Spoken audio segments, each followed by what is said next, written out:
Hello, my name is Tim McDermott, and I'm a fourth year clinical psychology graduate student, and I'm here to talk to you about 3 tips for a better night's sleep.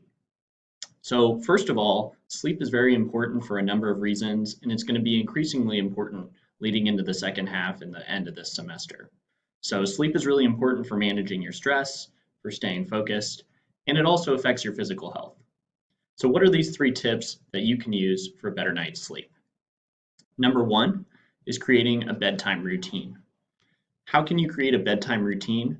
Well, this is the idea that by giving yourself about 30 minutes to an hour before you get to bed to do things like turn off your phone, turn off your computer, doing some sort of calm and relaxing activity such as reading, folding laundry, meditating, something that allows you to get ready to go to sleep, as well as not eating or drinking, will help you be able to fall asleep faster, as well as allow you to get a deeper sleep.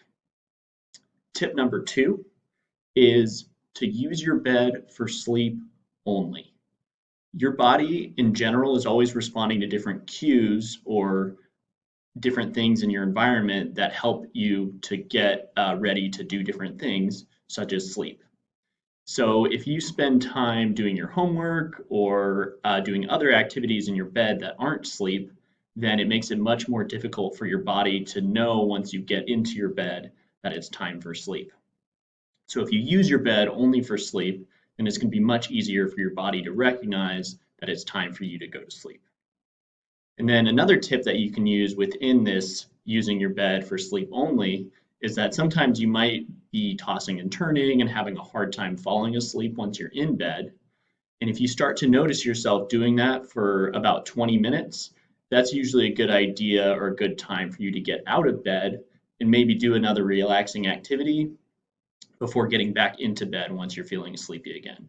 We call that the 20-minute rule. The third tip that we're going to talk about is that your daytime activities matter when it comes to sleep. So different things you do during the daytime can either make it easier or more difficult for you to fall asleep at night.